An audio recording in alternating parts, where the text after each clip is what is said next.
lo que es el metabolismo y entendiendo todos los conceptos anteriores, que la función del metabolismo finalmente es mantener a la célula viva.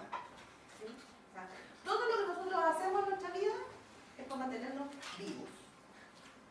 Y como nuestra unidad funcional es la célula, todo lo que la célula hace es para mantenerse viva. Entonces, aquí empiezan a entrar a tallar todos los nutrientes, ¿verdad? Todo lo que ustedes comen moderadamente a sus horas, tiene que ver con que vamos a degradar compuestos para obtener intermediarios que nos permitan realizar todas las reacciones que requiere la célula para obtener energía, finalmente. ¿Para qué? Para sintetizar más proteínas, para reparar sus membranas, para dividirse, para lo que sea. Okay. Esto se los expliqué ayer, así que no me voy a detener en esto. Cuántos tipos cuáles son los metabolismos, qué tipo de vías metabólicas hay. Lo que sí me interesa es que entiendan que el metabolismo, todas las reacciones del metabolismo, todas las enzimas importantes en el metabolismo están reguladas. Y reguladas significa que son activadas o que son inhibidas. Y esa activación o inhibición puede ser a través de un modificador alostérico propiamente tal como es la ATP o un compuesto como la glucosa, el fosfato o el acetato o el citrato, lo que sea, y pueden ser modificadas a través de modificaciones covalentes, por ejemplo las fosforilaciones. ¿Sí? Entonces, cuando uno habla de que se fosforila una quinasa, por ejemplo, para que se inactive, lo que estamos haciendo es regular la actividad de la enzima. Se llama modificación covalente.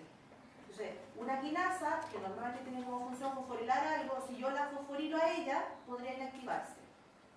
Y eso hace que entonces estemos regulando la actividad de la enzima a través de modificaciones covalentes. Y la otra forma de regular la actividad de una enzima es a través del control genético o la expresión génica. Podría ser que la enzima esté en muy poca concentración presente en la célula, pero dado que se estimula la expresión génica, es decir, la transcripción de esa enzima y la traducción de esa enzima, la cantidad de enzima activa presente ahora en el citoplasma aumenta. Y por lo tanto, si aumenta la concentración de la enzima, aumenta la actividad. Eso ya lo vimos. ¿Se acuerdan cuando les expliqué cuando se inflamaba el hígado y salía la circulación sanguínea? No tiene idea. Hice un dibujito en el lado de allá, o sea, tengo que ver muy fotográfico, por eso no tengo que dibujar y leer cuando explico algo. Le hice un dibujo en el lado de allá, les dije que la actividad de una enzima, la actividad enzimática, si yo coloco acá concentración de la enzima, lo que voy a observar es que a medida que aumente la concentración de la enzima, va a aumentar la actividad. Y les expliqué lo que ocurría en el hígado con las transaminasas. Las transaminasas son enzimas propias de la función hepática, que tienen que ver con el metabolismo de los aminoácidos. ¿Sí? Pero cuando se inflama, inflamación, aumenta la permeabilidad del hígado y aumenta entonces la concentración de estas transaminasas en sangre. Entonces, en el estado no inflamado, la concentración de las transaminasas es más baja, por lo tanto la actividad es menor. Pero si la concentración de las enzimas aumenta, la actividad aumenta. ¿Sí? Lo mismo pasa con la expresión génica. En un estado inicial, en la célula, ¿sí? Yo tengo una cantidad de enzimas X, o A, o B, o C, lo que quieran. Pero si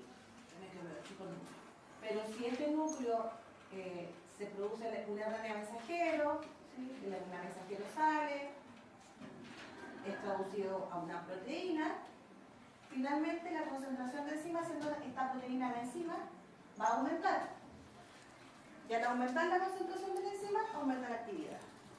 Entonces, puedo inducir la expresión de enzimas para que aumente la actividad de una determinada vía metabólica.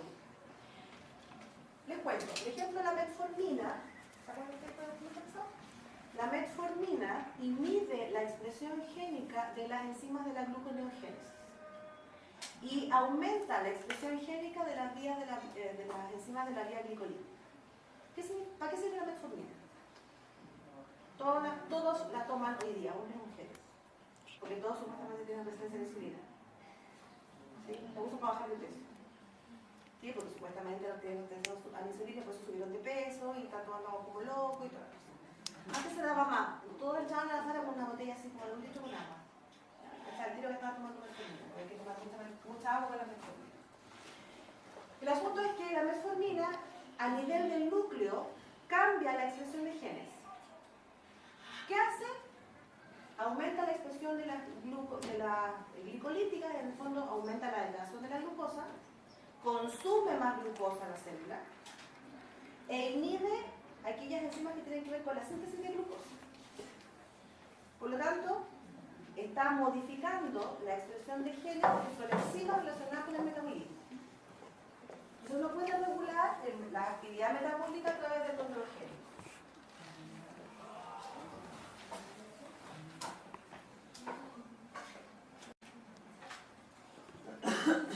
Voy a hacer un origen, no me voy a devolver a esto.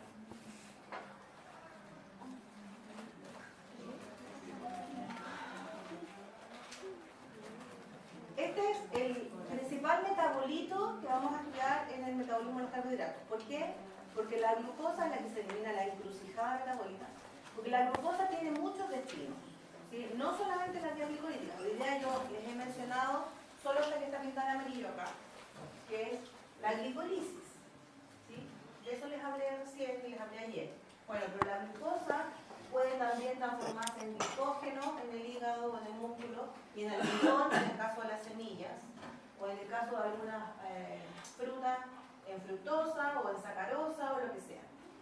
Y en el caso de las plantas se puede transformar en polisacáridos como la celulosa, la hemicelulosa, lo mismo pasa en los hongos, o puede transformarse en pentosa, como en la ribosa, para dar origen, por ejemplo, a la síntesis de nucleótidos.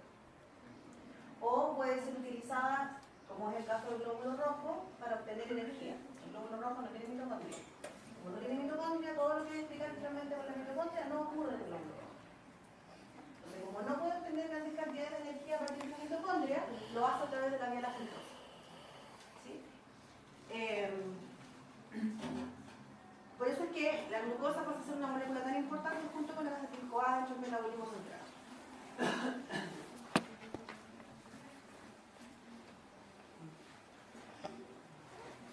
Sí, el 14 no es el capítulo de energética porque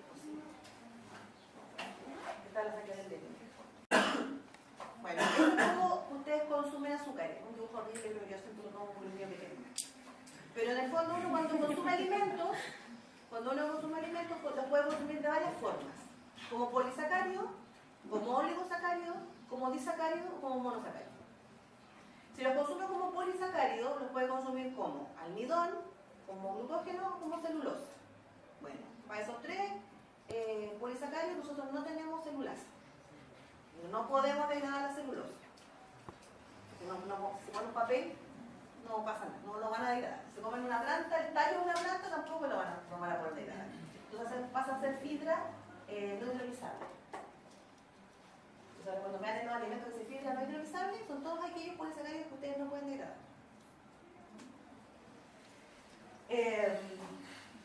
El almidón, en cambio, lo mismo que el glucógeno, sí lo podemos degradar. El almidón es que lo que uno más come, come galletas, come pan, come fideo, come arroz, come flanes, come yogur, come todo lo que tenga almidones o variantes del almidón, como es amilosa, amilopectina y todos esos derivados del almidón, dextrina, podemos degradarlo a través de enzimas del tracto digestivo, partiendo con la amilasa.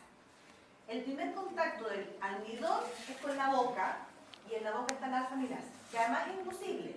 O sea, si yo me como una galleta de agua ahora, ¿sí? Y me mido la actividad de amilasa antes de consumir la galleta y después de consumir la galleta, 5 minutos después de consumir la galleta, van a ver que la actividad de mi amilasa antes y después de comerme una galleta es menor.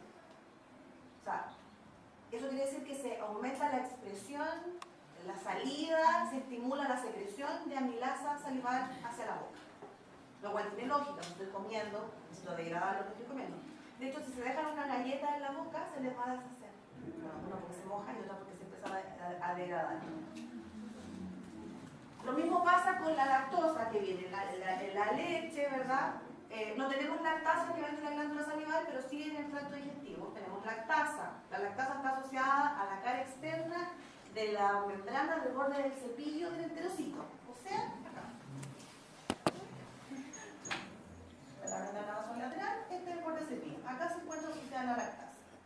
Entonces, cuando nos falla la lactasa, ¿sí? ¿Qué pasa? Intolerancia a la lactosa. Sí, porque si yo no puedo degradar la lactasa, no voy a poder absorber los monosacáridos de la lactosa. Perdón, la lactosa, ¿qué azúcar es? Es un disacárido, no tipo que no se pierda tanto. ¿Qué tiene? ¿Cuáles son los componentes de la lactosa?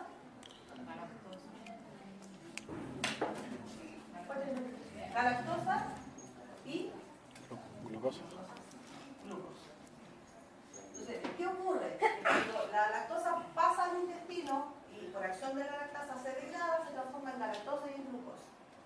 Monosacáridos que sí pueden ser absorbidos. Si usted no tiene lactasa en el borde del cepillo del enterocito, no van a poder degradar la lactosa a la lactosa y glucosa, y por lo tanto la lactasa se va a ir directo al intestino grueso. ¿Y el intestino grueso qué hay? Bacterias. ¿Qué tipo de bacterias? Fermentadoras de la lactosa. Entonces, ¿qué pasa? Se fermenta con formación de gas y ácido y se hincha. Sí, no tiene ningún claro de la intolerancia a la lactosa. Lo que estoy corrigiendo es de la milasa y lo de la galleta, entonces después de la galleta Hay mayor actividad. De hecho, está descrito también eso en la biblioteca. ¿Sí? Si uno busca la expresión de la secreción de milasa, está aumentada por el índice de carbohidratos, sobre todo de polisacáridos. Entonces, para que vean que nuestro cuerpo responde a todos los estímulos que nosotros le podamos dar, va a responder. De la mejor manera que puede, va a responder. Para la sacarosa, que la sacarosa es el azúcar que ustedes le ponen, o su mamá, yo no creo que mucha gente usa azúcar de día, pero el que está del azucarero, hay gente que dice, yo no puedo usar el té, yo no puedo usar sacarosa, y dice, vamos metiendo el azúcar en la leche o el té. Las guaguas no necesitan, por si acaso, no sé quién tiene guagua, así que el día no necesitan azúcar en la leche, por si acaso. No hay que echarle azúcar en la leche a los niños, jamás. No necesitan la leche azúcar. Tiene azúcar. El azucarero es sacarosa. ¿Sí? Glucosa, fructosa. Entonces nosotros tenemos en nuestro intestino una enzima que se llama sacarasa, genios de la inversión de los nombres, también conocido como invertasa, y se llama invertasa porque glucosa y fructosa son isómeros y se pueden convertir uno en el otro. ¿Sí? Entonces se llama invertasa. Pero sacarasa es el nombre, que también lo tenemos en el intestino, que podemos entonces degradar sacarosa, transformarla en glucosa, fructosa y absorber fructosa y glucosa. De tal manera que van a empezar a entrar todos estos monosacáridos al enterocito y van a pasar directamente a la circulación sanguínea, y ahí entonces va a ocurrir o se va al almacenamiento o se va al metabolismo, se degrada, se almacena, se convierte. ¿Qué se hace con ese azúcar? ¿Sí? En general, si lo que estamos buscando, lo que la célula busca es obtener energía, va a tratar de convertir todos los azúcares a glucosa o hacer que entren en esta vía glicolítica para poder ser degradada, ¿sí? Obtener energía. Si no necesita energía, entonces los va a convertir en almacenamiento, como es el glucógeno, o derechamente en grasa, si hay un exceso. Una de las cosas que ocurre siempre es que cuando uno come muchos almidones, el tejido adiposo aumenta de manera directamente proporcional. ¿Sí? Y es porque los glicéridos se transforman en, perdón, los azúcares se transforman en glicéridos y se almacenan en el tejido adiposo.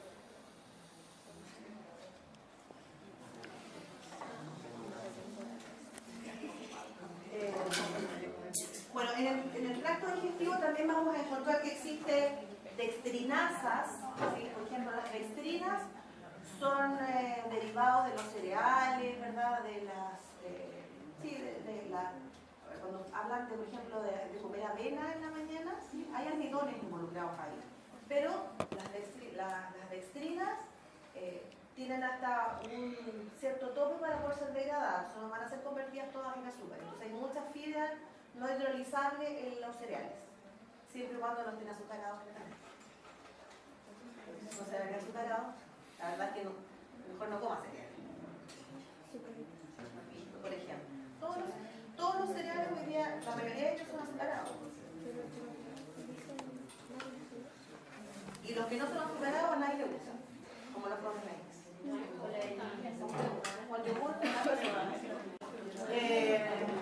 Bueno, después esta diapositiva está en línea esta diapositiva, la pueden buscar, es una figura, la tabla 12.3. ¿Sí? Estos son los transportadores de glucosa. Entonces, ustedes también ya deben saberlo de su clase de fisiología y de su clase de biología, que las membranas celulares son, comillas, semipermeables, en realidad son impermeables la mayoría de los compuestos, y si queremos que una sustancia atraviese una membrana, se requiere de un mecanismo de transporte, que puede ser transporte activo o transporte facilitado por algún translocador. Para que la glucosa ingrese no solo a la sangre y al hígado, sino que atraviese la membrana del enterocito, tanto la membrana apical como la membrana vasolateral del enterocito, se requiere de mecanismos de transporte asociados a los transportadores de glucosa, que se llaman GLUT. Y existen todos esos que están ahí. De esos, hay algunos que tendrán mayor importancia y otros menor importancia. Pero fíjense que está puesta la constante de transporte en concentración milimolar para glucosa. Y acá está, dice, para glucosa, excepto, como se nota desde ahora, la otra es más fructosa y no me lo simbolizo. Y esta es para deoxiglucosa. Acá, estos simbolitos acá. Ese y ese. ¿Sí? Entonces, el grupo 1, que es el transportador de glucosa de tipo 1, es ubicuo. ¿Qué significa que sea ubicuo? ¿Ah? ¿Qué es ubicuo? Les doy una pista. Dios es ubicuo. Está en todas partes. Es el que es ubicuo, que está en todas partes. Se dice que Dios es ubicuo porque está aquí, allá y en todo lugar. ¿No van a decir a ustedes?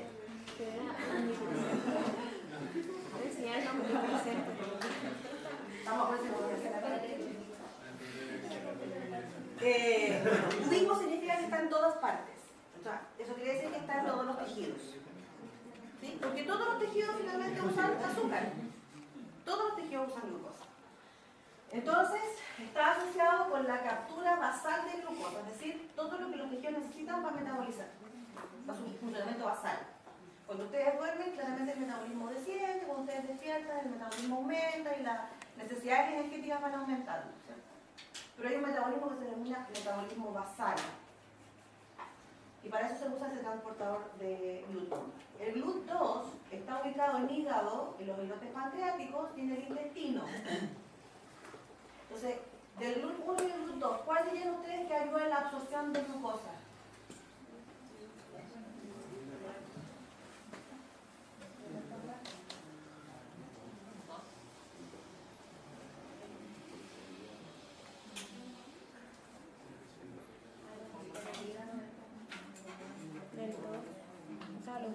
Los dos, pero más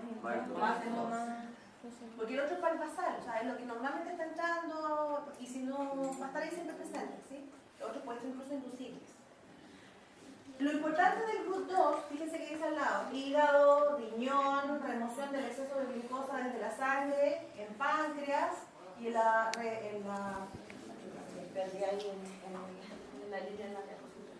liberación, dice, y regulación de la liberación de insulina. Entonces, que el GLUT2 esté en el páncreas, cuando nosotros decimos que el páncreas detecta la concentración de glucosa en sangre y por eso libera insulina, en realidad no es que la detecte, sino que lo que ocurre es que se transporta glucosa al interior de la célula beta, lo cual es detectado por las enzimas metabólicas de los islotes de Langerhans, y se secreta insulina. ¿Por qué? Porque ha aumentado la concentración citoplasmática de glucosa. Entonces, esas son las detecciones que hace la célula. En el fondo no son detecciones, son simplemente mayor sustrato para los procesos metabólicos. Por ejemplo, he escuchado que dicen muchas veces como que en la noche como que no se debieran comer cosas tan pesadas, por así decirlo, porque el metabolismo está como más disminuido. Pero entonces, ¿qué quiere decir eso? ¿Como que se tiende a engordar? Sí. O... Lo que pasa es que si usted, por ejemplo, está recomendado no comer carbohidratos después de las 8 o de las 6 de la tarde, ¿sí? Pero si usted quiere comer, no sé, pues lechuga con proteína, no va a pasar mucho, no va a engordar, no va a tener tendencia a engordar. Pero si usted se va a comer un sanguchito así, con harto pan, con harta miga, con mermelada, no sé, y le pone harto dulce a la cosa, manjar, no sé, claramente ese azúcar que usted está consumiendo, que es azúcar directa, ¿sí? no va a ser utilizado en ningún proceso durante la noche. ¿Sí? Porque tú tienes un metabolismo que está funcionando de manera basal, estamos hablando de metabolismo. ¿Sí? Ahora, si estamos sintetizando hormonas y neurotransmisores y todo eso durante la noche, no hacemos con lo que tenemos basal, no necesitamos más. Ahora, si estamos ahora en clase tratando de mantenernos despiertos y no quedarnos dormidos y estar con la luz prendida, claramente estamos usando más oxígeno y más glucosa. ¿Sí? Entonces ahí sí necesitamos consumir glucosa, pero en la noche no necesitamos. Entonces, ¿qué va a pasar con ese exceso de glucosa consumido en la noche? Rápidamente se va a transformar en ácido graso. Y como tampoco los vamos a usar, se va a transportar a tejido adiposo. Por eso es que la metformina la dan durante la noche, por eso es que la ingesta de calorías o los alimentos con índice glicémico elevado se disminuye durante la tarde, ¿sí? Para justamente evitar la síntesis de ácido graso y que se almacene como tejido adiposo. Durante el día se deberían comer como cosas como más... En la mañana, cuando uno despierta, que tiene además el ayuno más largo, porque supongamos que comiste la última vez a las 12 de la noche, te levantaste a las 7, hay 7 horas de ayuno. Ya se te levantaste a las 8, hay 8 horas de ayuno. Y así sucesivamente. Supongamos que entre 7 y 8 horas de ayuno. Es el mayor ayuno del día, porque después entre el desayuno y el almuerzo habrá 3, 4 horas, y después entre el almuerzo y la cena 5 horas, y entre medio comiste algo. Entonces, las horas de ayuno durante el día son más cortas. En cambio, durante la noche es el ayuno más largo. Entonces, claramente, todo lo que el cuerpo está haciendo en la noche es mantener los niveles de glucosa a rangos normales. ¿Sí? Entonces, no va a secretar insulina. Entonces, tú comes, inmediatamente te sube la glicemia, se secreta insulina, pero es durante el día. Entonces, no va a pasar mucho. ¿Qué pasa cuando uno altera la secreción de insulina? Porque tiene una mala ingesta de carbohidratos, ¿verdad? Y ocurre que para mantener la glicemia se sube siempre la insulina, vamos a amanecer con la insulina elevada, y eso no es normal. Porque no necesito tener la insulina elevada si no estoy comiendo durante la noche. Porque la insulina debería subir solo cuando uno come. O sea, después que yo me como cualquier alimento, la insulina se sube siempre. Pero si no, no necesito subir la insulina.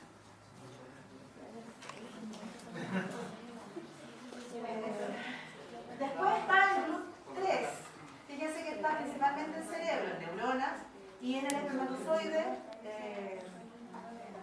Y ahí habla de la captura o la ingesta o la incorporación basal de glucosa a esos tejidos, a neurona y a espermatozoide.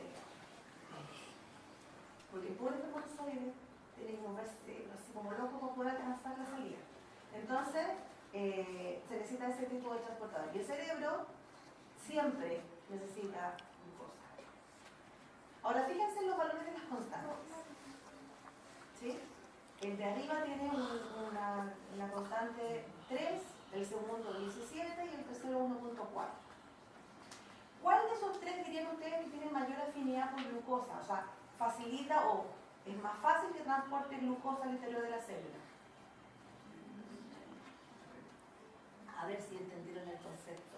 ¿Cuál es? De los tres primeros, que tienen los valores de 3, 17 y 1.4.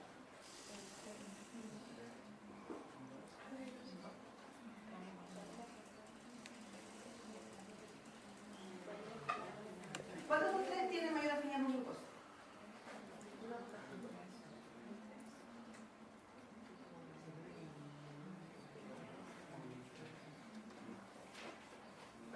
Jueguensela por algo. La única manera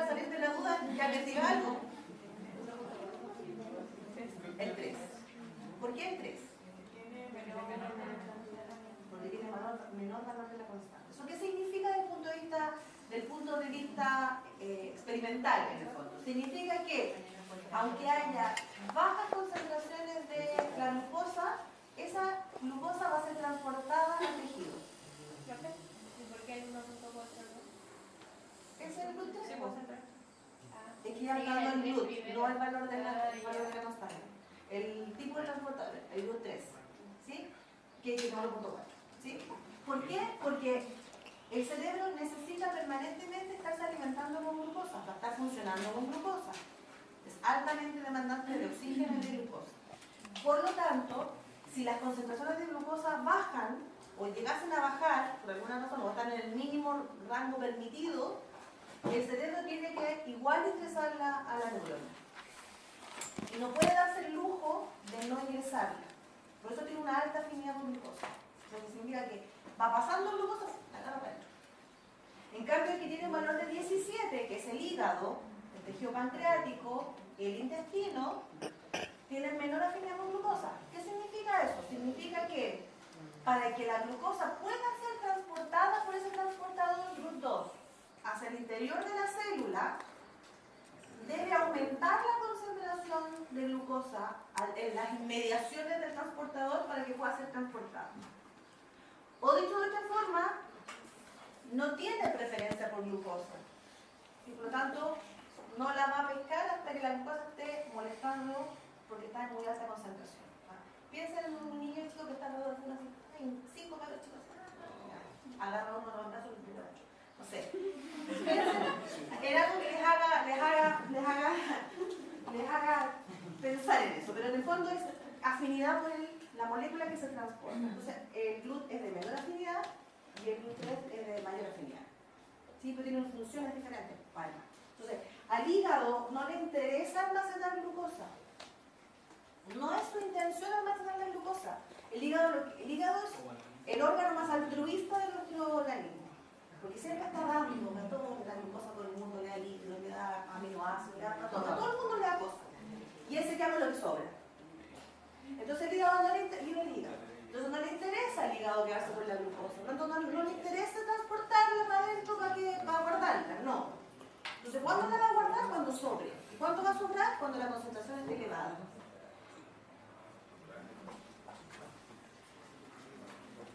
¿Sí? Después viene los 4 músculos, tejido adiposo y corazón. Fíjense que la constante es 5. ¿No les llama la atención algo ahí?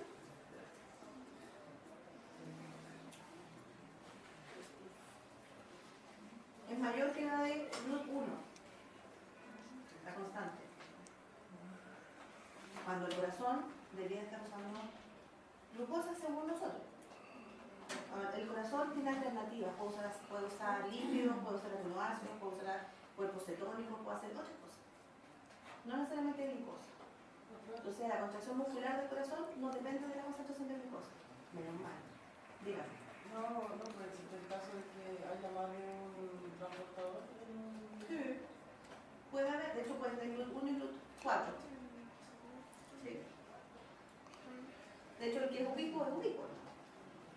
Pero cuando hay, por ejemplo, el GLUT 4 depende de la concentración de insulina. ¿Sí? Cuando hay insulina, hay hormonas que regulan la actividad de los transportadores. Eso la gente tiene que saberlo. Entonces, cuando la insulina se eleva, la actividad del transportador aumenta y por lo tanto empieza a transportar glucosa hacia el interior del tejido. Y eso se debe a que la concentración de glucosa en sangre ha aumentado. Como ha aumentado, por ejemplo acá ha ingresado al páncreas y el páncreas secreta insulina. Y ahora la insulina, mediante su receptor, en otro tejido tiene un efecto, por ejemplo el músculo, promoviendo la captura de glucosa por parte del músculo. ¿Sí? ¿Por qué? Porque el músculo también puede almacenar glucosa.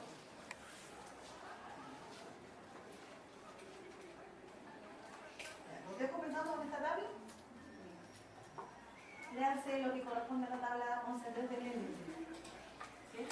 Para que entiendan de qué estamos hablando.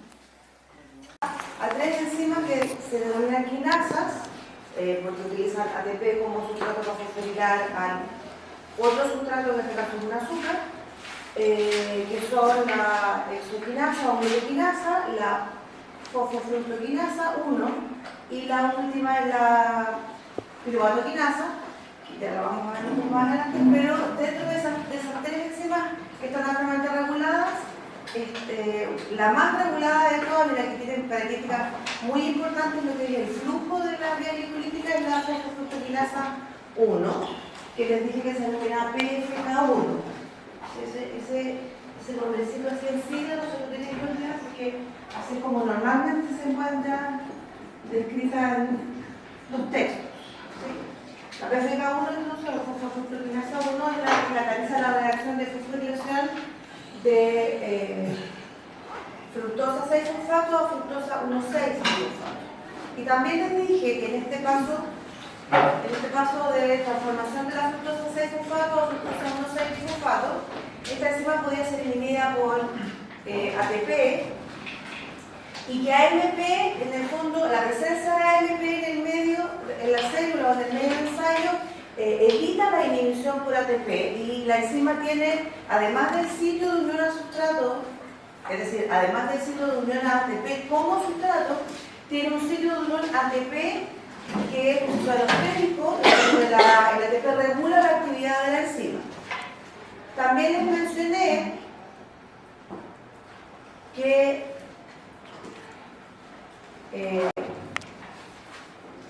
hay otro producto u otra molécula que en el fondo regula la actividad de esta enzima PFK1, que es el citrato, y también está la transformación de fructosa 6-fosfato a fructosa 1,6-bifosfato, también está regulada por la presencia de fructosa 2,6-bifosfato, siendo fructosa 2,6-bifosfato un activador de la enzima PFK1. Si ustedes ven este esquema, la fructosa 6-fosfato, ¿verdad?, puede pasar a ser fructosa 1,6-bifosfato por acción de la enzima PFK1.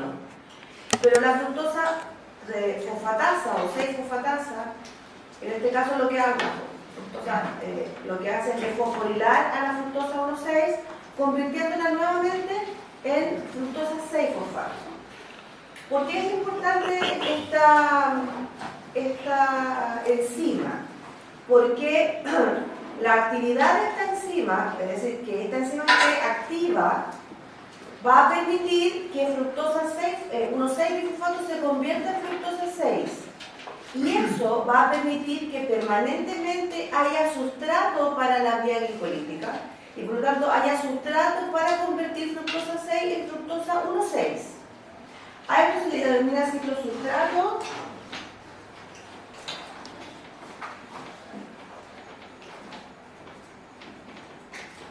Y también es conocido como un ciclo fútil.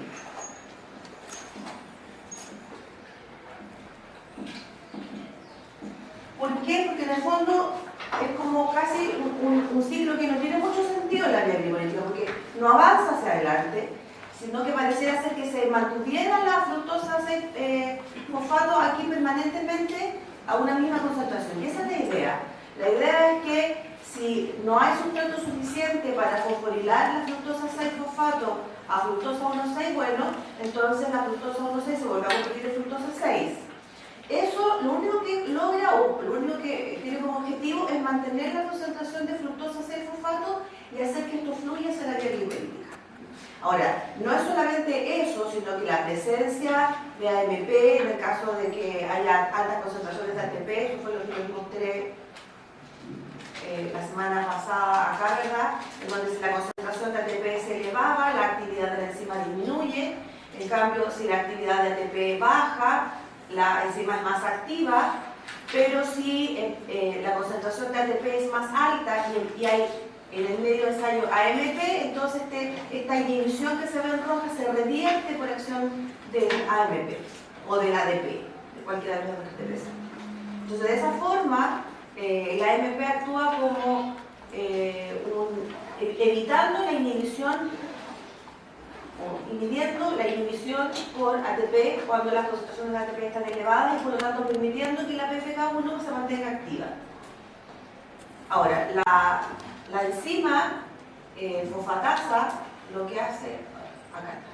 La enzima fosfatasa, esta enzima, que es la que desfosforila a fructosa 1,6 para convertirla en fructosa 6-fosfato, es inhibida por fructosa 2,6-bifosfato. Siendo fructosa 2,6-bifosfato el metabolito que activa la entrada alostérica a la fosfofructoquinasa 1. Eso también lo vimos en la clase pasada. Yo les decía que a la izquierda, si tenemos a fructosa 6-fosfato, que es el sustrato para la PFK1, este es el sustrato para la PFK1, cuando aquí dice sin fructosa 2,6-bifosfato, está justo en la línea de la pizarra, lamentablemente. Pero esta curva en azul es la actividad de la PFK1, es la actividad de esta enzima, cuando la enzima está formando fructosa 1,6-bifosfato, pero en el medio del ensayo no hay fructosa 2,6-bifosfato. Dígame. La fructosa 2,6 ¿Bifosfato? es un activador solo en presencia de AMP. No necesariamente, puede, o sea, es un mejor activador en presencia de AMP. ¿Sí? Porque de hecho, la otra curva lo explica mejor cuando no está la AMP, pero en este caso uno debería esperar que la fructosa, la fosfofructoquinasa 1 también se activa cuando hay AMP en altas concentraciones, porque eso quiere decir que no hay ATP en altas concentraciones, ¿cierto? Pero resulta que cuando no hay fructosa 2,6-bifosfato, la actividad de la enzima es baja. ¿Sí? Entonces, si a esa misma condición en donde la enzima debiese estar activa, le colocamos fructosa 2,6-bifosfato, la actividad de la enzima aumenta de manera importante. O sea, estamos hablando de que las KM estamos hablando de una KM de 0,05 en presencia de fructosa 2,6-bifosfato a una KM de 2 en ausencia de fructosa 2,6-bifosfato. ¿Sí? Entonces, los valores de KM aumentan, no sé, dividan 2 por 0,05, eso es casi 40 veces o 400 veces. Por lo tanto, la presencia de fructosa 2,6-bifosfato es muy importante. Por eso que la presencia de AMP no explica por sí solo la activación de la PFK1. Entonces, lo que finalmente se descubrió y se desarrolló como investigación era que la presencia de este compuesto, fructosa 2,6, es el que ayudaba de manera exponencial a activar a la enzima.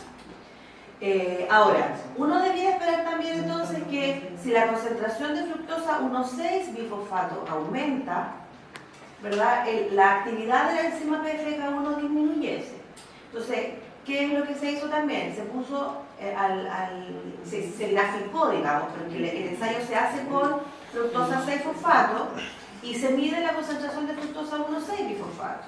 Entonces, si uno grafica la concentración de fructosa 1,6-bifosfato y mide la actividad de la enzima, ve que en ausencia de fructosa 2,6-bifosfato, la actividad de la PFK1 aumenta. De nuevo, cuando la concentración de este producto está elevada o está presente, esta enzima aumenta su actividad. Entonces, por eso se dice que fructosa 1,6-bifosfato es un activador de la PFK1. ¿Pero por qué lo hace? Porque en el fondo lo que está ocurriendo es este ciclo sustrato, en donde fructosa 1,6-bifosfato se está convirtiendo en fructosa 6-fosfato y está la enzima fosforilándola nuevamente. Entonces, la actividad de esta enzima es alta porque este producto se está convirtiendo nuevamente en su sustrato y estamos haciendo esto. Entonces, en ausencia de fructosa 2,6-bifosfato, fíjense, cuando esto no está presente, esta enzima está activa. La fosfatasa está activa. Pero si ahora al medio se le coloca fructosa 2,6-bifosfato, entonces la enzima pierde actividad. La PFK1 pierde actividad. Solo si lo evaluamos en función de la concentración de fructosa 1,6-bifosfato. Eso quiere decir entonces que fructosa 2,6-bifosfato inhibe a esta fosfatasa impidiendo que fructosa 1,6-bifosfato se convierta en fructosa 6 y por lo tanto la actividad de esta enzima va a empezar a disminuir. ¿Sí? Entonces, por eso les digo que la PFK1 es una de las enzimas más reguladas de la vía glicolítica, está en mitad del ciclo y es la que en el fondo regula la velocidad del flujo de la vía glicolítica. Ahora, ¿cómo se forma fructosa 2,6-bifosfato? Porque es tan importante para la regulación. Bueno, la fructosa 2,6-bifosfato se forma así. A partir de fructosa 6-fosfato y ATP, existe un isómero, una isoenzima para PFK1 que se llama PFK2 o fosfofructoquinasa 2. Y esa enzima lo que hace en el fondo es convertir a fructosa 6-fosfato en fructosa 2,6-bifosfato. Es decir, de acá, de fructosa 6-fosfato podemos sacar fructosa 6 para convertirla en fructosa 1,6 o podemos sacar fructosa 6 para convertirla en fructosa 2,6. Y de esa manera entonces esta etapa del ciclo se mantiene permanentemente activa. Ahora, ¿cómo se regulan las enzimas? Porque ya vimos que había una regulación a nivel de sustrato, a nivel de producto de la enzima PFK1. La PFK2, que es la enzima que cataliza la formación de fructosa 2,6-bifosfato, y así como existe una PFK2, existe una fosfatasa 2, ¿sí? Que en el fondo desfosforila la fructosa 2,6 convirtiéndola en fructosa 6. Estas enzimas, ¿sí? La quinasa y la fosfofructoquinasa, la fosfatasa, pueden ser reguladas a través del propio metabolismo individual a la vía glicolítica. Entonces la PFK2, que es esta enzima de acá, que es la que regula el paso a fructosa 2,6, cuando se encuentra fosforilada, se encuentra inactiva. Eso quiere decir que cuando hay ATP en el medio o se puede fosforilar por acción de una quinasa, una proteína quinasa, entonces lo que va a ocurrir es que esta enzima se va a fosforilar. ¿Qué va a provocar que se fosforile y que se inactive la PFK2? Entonces que la concentración de fructosa 2,6-bifosfato va a disminuir. En cambio, si la enzima fosfatasa está fosforilada por una proteína quinasa, entonces ahora quiere decir que fructosa 2,6-bifosfato se va a convertir en fructosa 6-fosfato.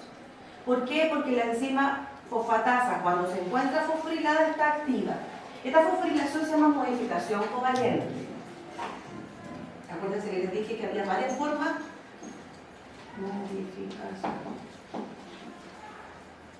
Les dije que había varias formas de regular las actividades de las enzimas. Una forma era usando modificadores alostéricos, ¿cierto? Estos que se unen, los metabolitos que se unen a las enzimas y las regulan en su actividad. La otra forma es por modificación covalente, es decir, a la enzima se le une algo de manera covalente que cambia su actividad. En este caso se le une un grupo fosfato que proviene del ATP y la fosforila una quinasa. Y se une, este fosfato se va a unir a los únicos tres residuos que se pueden unir los fosfatos en las proteínas: acerina, atrionina o atirosina. ¿Sí? Entonces va a depender si está una acerina quinasa, una atrionina quinasa, lo que sea, va a regular fosforilando estas proteínas, porque estas enzimas son proteínas, y en el caso de la PFK2 se inactiva y en el caso de la fosfatasa 2 se activa. ¿Sí? Entonces la modificación covalente puede ser una modificación que permita la activación o la inactivación de una enzima. En cambio, cuando la enzima se desfosforila, ¿sí? Por acción de una proteína fosfatasa, entonces ahora la PFK2 se encuentra activa y la fosfatasa 2 se encuentra inactiva. ¿Sí? Entonces, la regulación de estas enzimas quinasas o fosfatasa, proteína fosfatasa, proteína quinasa, que van a modificar covalentemente a la PFK2 o a la fosfatasa 2, van a estar reguladas por hormonas. ¿Qué hormonas? Por insulina y por glucagón. Entonces la insulina va a activar a la fosfatasa y el glucagón va a activar a la proteína quinasa. ¿Sí? Entonces la quinasa fosforila y la fosfatasa desfosforila. Entonces cuando hay insulina, quiere decir que hay un exceso de glucosa en la sangre, ¿verdad? Y esta insulina va a actuar sobre su receptor y el receptor va a provocar que la quinasa o el mecanismo asociado al receptor se active y por lo tanto se activen enzimas citoplasmáticas. Y esta fosfatasa y esta quinasa son enzimas citoplasmáticas. Y eso es algo que uno debería recordar.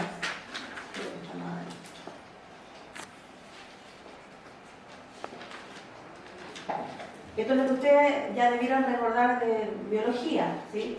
Que los receptores para la hormona, en el caso particular de la insulina, el receptor de la insulina es un receptor tirosinquinasa. Tiene actividad tirosinquinasa, se autoactiva. Y se autoactiva cuando se une insulina al receptor. Y la activación del receptor de insulina provoca la activación de una enzima citoplasmática, en este caso PKB, proteína quinasa B, o también se llama AKT, del tejido, PKB es proteína quinasa B, también se le conoce como AKT. Entonces, la proteína quinasa B, en el fondo, bueno, acá entre la autoactivación del receptor o la activación del receptor por fosforilación, producto que se une a la insulina, entre este paso y hay varios entre medio. ¿Sí? Está la fosforilación de algunas proteínas que son sustratos del receptor de insulina, ¿verdad?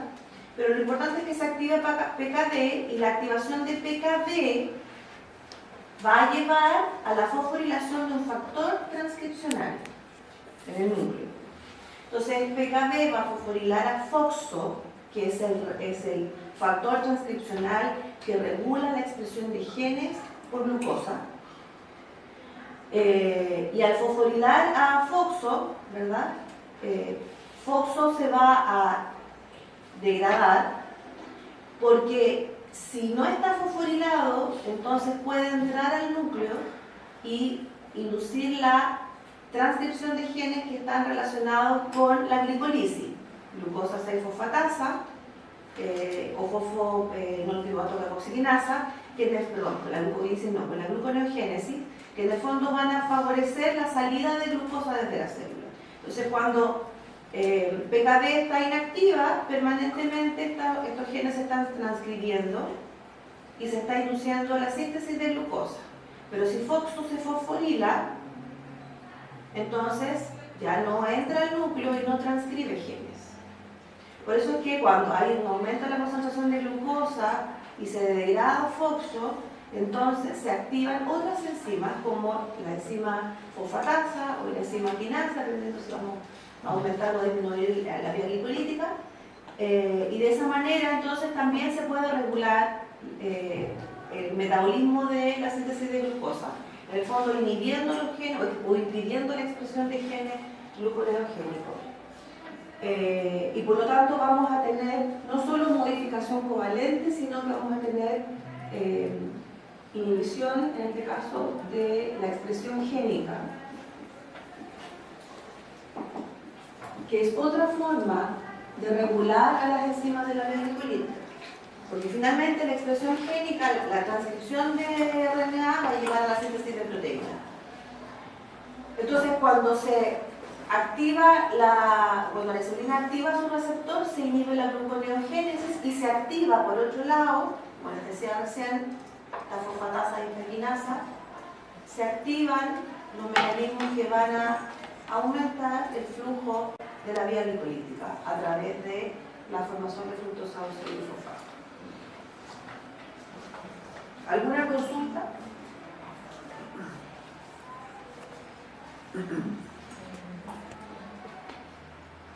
Profe, ¿qué efecto tenía que FOXO no estuviera fosforilado?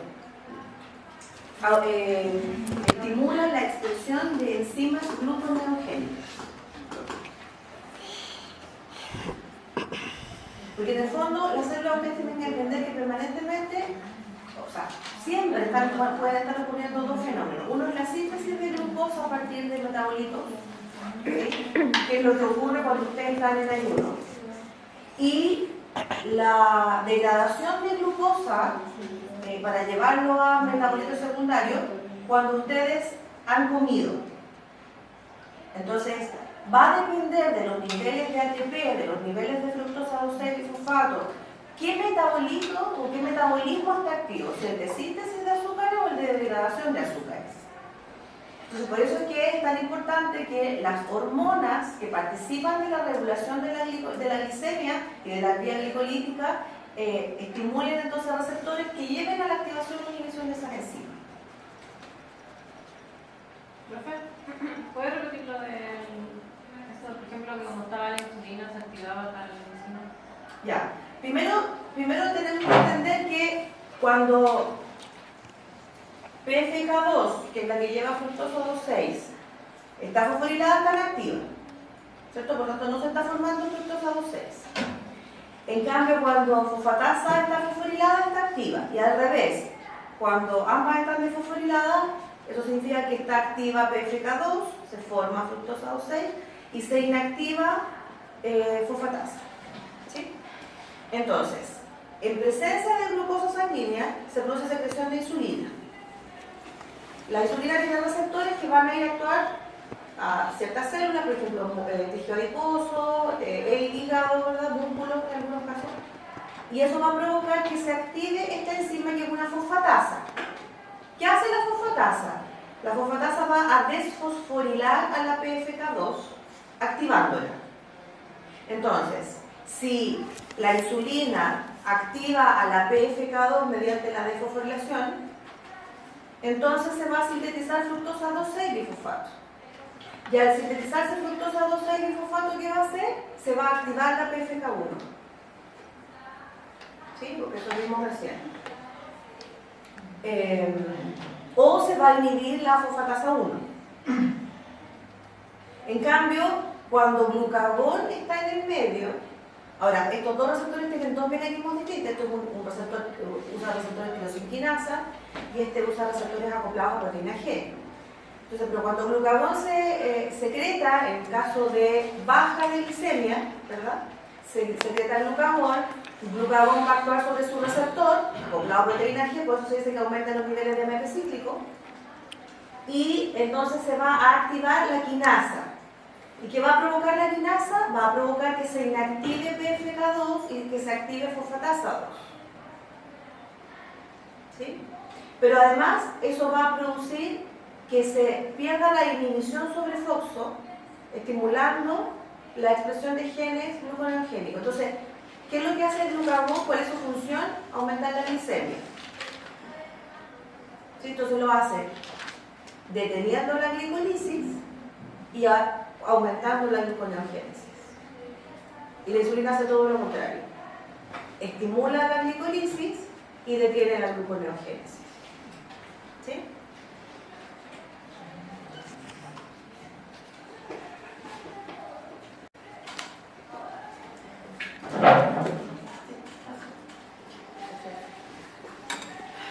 Entonces, ya llegamos acá. Todo esto para llegar aquí a fructosa 1,6 bifosfato. Entonces, cuando tenemos fructosa 1,6 bifosfato, con todo lo que significa llegar a fructosa 1,6 bifosfato, manteniendo las concentraciones en el fondo en un ciclo permanente entre la fructosa 6 y la fructosa 1,6, la siguiente reacción es romper este azúcar en dos. ¿Sí? Y es una ruptura aldólica.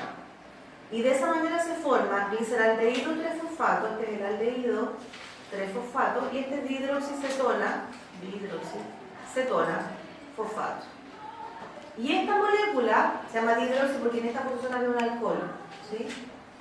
Que está ahora fosforilado. Pero en el fondo lo que estamos haciendo es romper a la isosa en dos triosas y la enzima que cataliza la ruptura se llama aldolasa. Fácil. Si ustedes saben que esa es una ruptura aldólica, la enzima se tiene que llamar aldolasa. Y este paso en la vía glicolítica es reversible, es decir, así como se produce ruptura aldólica, se puede producir condensación aldólica, ¿sí? En este paso. y por lo tanto estos dos sustratos podrían formar fructosa 1,6-bifosfato con la misma enzima. La aldolasa es una enzima tetramérica, eso es decir que está formada por 4 subunidades, ¿sí? Cataliza una reacción que es reversible, que es una ruptura aldólica y que va a depender si la concentración de fructosa 1,6-bifosfato está en mayor o menor concentración, si se produce ruptura o condensación aldólica. Si la concentración de fructosa 1,6-bifosfato es elevada, entonces generalmente esta enzima va a producir ruptura aldólica, produciendo o generando estos dos productos. Si al revés, si la concentración de estos sustratos está elevada y la concentración de fructosa 1,6 es baja, entonces se produce condensación aldólica. Hay una enzima que es una isoenzima de la aldolasa y de la vía glicolítica que se llama aldolasa B. Y esta enzima es una enzima hepática, pero que va a catalizar la reacción de ruptura aldólica, pero no con fructosa 1,6-bifosfato, sino que utilizando fructosa 1-fosfato. Al tener fructosa 1-fosfato y romper este azúcar, entonces se va a producir dihidroxicetona fosfato y gliceraldehído. No es fosfato porque no está fosforilada en 2 carbonos la fructosa. Por lo tanto, el gliceraldehído posteriormente podría ser fosforilado por una gliceraldehidroquinasa y seguir el paso hacia el gliceraldehído 3-fosfato. Y por lo tanto, posteriormente, seguir y entrar a la vía glicolítica. Entonces, eso quiere decir que el gliceraldehído, si se formase en otra vía metabólica, también puede ingresar a la vía glicolítica. O podría ingresar a la gluconeogénesis. Fructosa 1,6-fosfato, fructosa 1-fosfato es una de las formas que tiene la fructosa de ingresar al metabolismo. Porque en la vía glicolítica, lo que vemos aquí como fructosa 1,6-bifosfato es cuando ha entrado glucosa a la vía glicolítica. Pero si ingresa solo fructosa, entonces fructosa se puede fosforilar con una fructosa quinasa o una fructoquinasa en fructosa 1-fosfato. Romperse y luego estos productos de la ruptura ingresar a la vía glicolítica.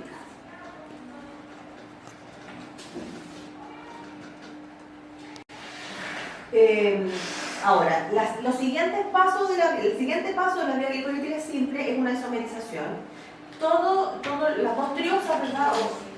Después de la ruptura aldólica, la dihidroxicetona fosfato en la vía glicolítica tiene que convertirse en gliceraldehído 3-fosfato. Entonces, toda nuestra glucosa ahora va a estar convertida en gliceraldehído 3-fosfato.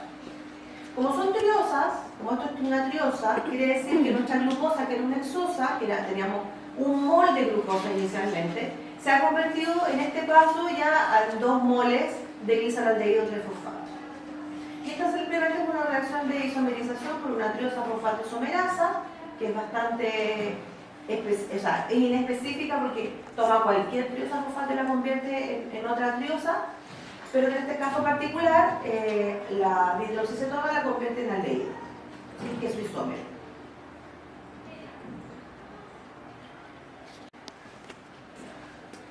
Posteriormente, ya que tenemos todas las moléculas convertidas en gliceraldehído 3-fosfato, entonces ahora el aldehído o el gliceraldehído se convierte en glicerato.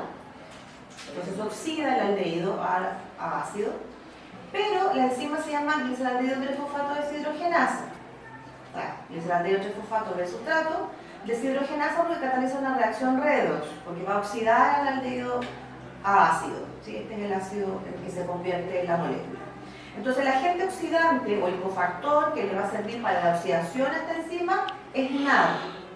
NAD es el agente oxidante, por lo tanto se va a reducir. Pero fíjense que partimos con gliceraldehído 3-fosfato, o sea, solamente un fosfato en carbono 3 y lo convertimos en 1,3-bifosfoglicerato. Eso quiere decir que además unimos en el carbono 1 otro fosfato. Entonces, aquí lo que hay que tener en cuenta es que se usa fosfato inorgánico para unírselo a glicerato en este caso, y no ATP. Por eso que la enzima se llama deshidrogenasa, más importante la oxidación, y no es una quinasa, porque no estamos usando ATP. Ahora, como usamos fosfato inorgánico, esta enzima, la deshidrogenasa, la glicalaldehído fosfato deshidrogenasa, podría ser inhibida por cualquier análogo estructural de fosfato. ¿Sí? Y análogos estructurales de fosfato son el vanadato y el arseniato, porque configuracionalmente se parecen mucho al fosfato. Entonces, uno podría detener a la deshidrogenasa, glicalaldehído fosfato deshidrogenasa, usando vanadato en esta reacción. Eso quiere decir que se detiene en esta parte de la vía glicolítica y no se forma un 8-bifosfoglicerato. Pero si no es inhibida y se está formando glicerato, entonces como producto tenemos a NADH. Además del fosfoglicerato, tenemos un mol de NADH. ¿Sí? Por cada vez que se transforma el fosfoglicerato en 1,3 el fosfoglicaldehído en 1,3-bifosfoglicerato. Como acá había 2 moles, si tomamos esto que proviene del azúcar, 2 moles se transforman en 2 moles, se van a generar 2 moles de NADH.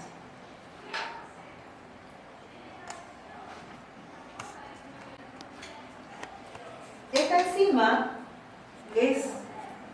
forma parte de esta vía, de la vía glicolítica, que es la que estamos analizando, pero también forma parte de la vía gluconeogénica. ¿Sí? Como la reacción es la reacción de oxidación, podría convertirse también en una reacción de reducción. Eso va a depender mucho de la cantidad de NADH que haya en el medio, en la célula. Si no hay NADH, esta reacción no es posible. Y además participa de otro ciclo que se llama ciclo de Calvin, que ya lo vamos a ver más allá. La enzima glicalaldehído 3-fosfato deshidrogenasa, la enzima, tiene en su grupo, en su centro activo, en su sitio activo tiene un tioéster, un grupo tiol, ¿sí? Una cisteína. Y esa cisteína se va a unir a este gliceraldehído, ¿sí? Y el NAD entonces ahora va a oxidar a esta molécula y se va a unir justamente por el extremo donde no está el fosfato, que es el aldehído. Se oxida en esta posición porque se le une directamente fosfato y rompe este enlace tioéster y entonces queda como fosfoglicerato.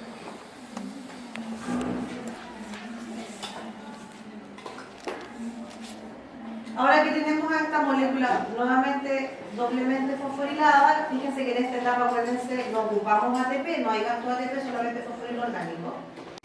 Pero el hecho de que la molécula tenga 2 grupos fosfato unidos al glicerato va a permitir que sí se forme ATP en el siguiente paso. Porque ahora viene una quinasa, que es la fosfogliceratoquinasa, que va a desfosforilar al 1,3-bifosfoglicerato, convirtiéndolo en 3-fosfoglicerato. Y al sacarle el fosfato, el aceptor de ese fosfato va a ser ADP.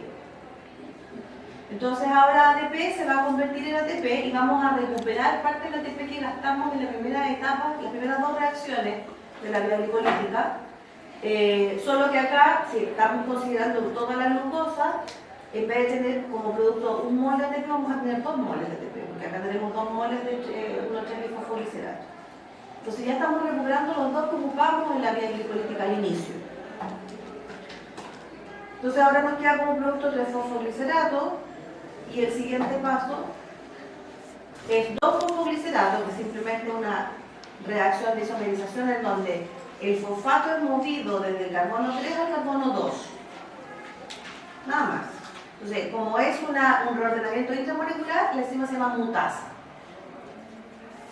Fosfoglicerato mutasa.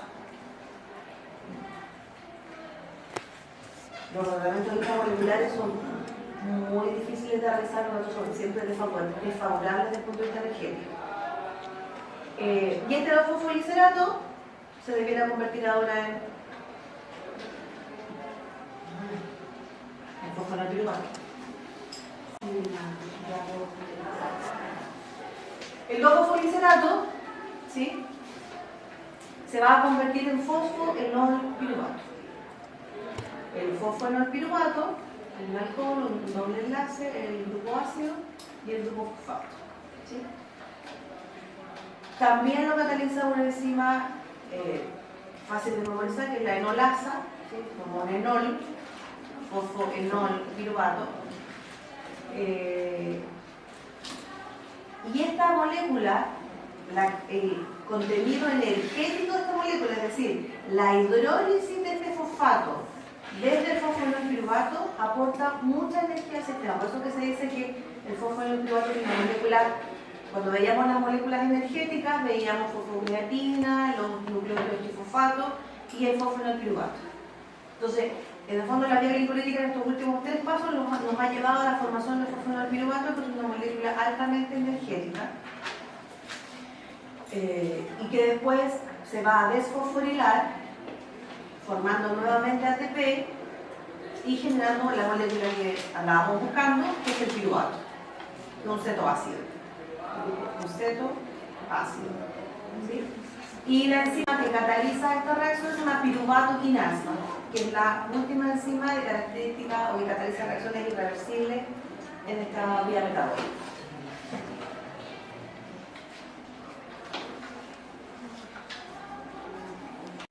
La piruvatoquinasa, que al igual que la fosfofructoquinasa, también es una enzima que está regulada y es inhibida por fosfocreatina, por ATP y por acetil-CoA, igual que por algunos aminoácidos que llevan hacia la formación de acetil-CoA, como es la alanina, o que llevan a la formación de piruvato, ¿sí? Y es activada por ADP y también es activada por fructosa 2,6 bifosfato, igual que la PFK. Y al igual que el caso anterior, el glucagón, o similar al caso anterior, glucagón inhibe la síntesis de la enzima piruvatoquinasa. Porque el glucagón es hiperglicemiante, por lo tanto lo que hace el glucagón es promover que más bien las enzimas de la vía gluconeogénica estén activas y no las enzimas de la vía glicolítica.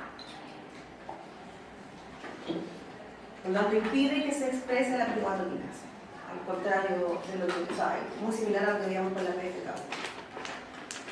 Y este es nuevamente el mismo esquema que les había puesto al inicio, ¿verdad? Las 3 etapas altamente reguladas de la vía glicolítica, que son exoquinasa, fosfofructoquinasa, piruvatoquinasa, y los activadores y los inhibidores de estas enzimas, modificadores alostéricos de estas enzimas, ¿verdad?, que llevan a que, en el caso de los activadores, van a promover que la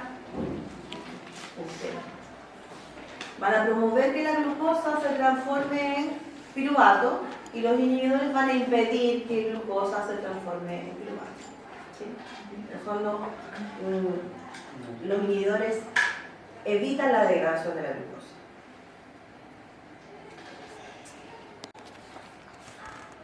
La insulina, que es una de las hormonas importantes en el metabolismo central, desde el punto de vista que regula muchas enzimas. Fíjense que regula, ya veíamos a la fosfofructoquinasa 1, regula la piruvatoquinasa, de la misma forma que, o muy similar a como regula a la PFK1, a la exoquinasa 4, que era la glucoquinasa, a la exoquinasa 2, ¿sí? Entonces, regula la vía glicolítica, regulando la expresión de los genes relacionados con la vía glicolítica.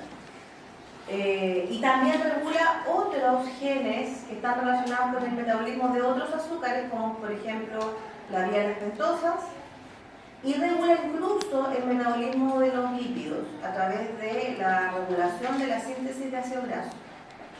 La insulina, su función es ser un hipoglicemiante. Por lo tanto, su función es, habíamos dicho al comienzo, hacer que la glucosa ingrese a los tejidos. Y habíamos visto que había un transportador que era dependiente de insulina que se encontraba en el tejido adiposo. Entonces, lo que hace la insulina es activar ese transportador en el tejido adiposo, en el caso del metabolismo del ácido graso, y promover la conversión de glucosa a piruvato en acetil-CoA para que finalmente se transforme en ácido graso y en el tejido adiposo se almacene como ácido graso. Entonces, el aumento de la glucosa sanguínea promueve el aumento del tejido adiposo. Por eso es que en las primeras etapas de una diabetes o en una resistencia a insulina, las personas tienden a aumentar su tejido adiposo y su peso, producto de aumento en el almacenamiento de los lípidos.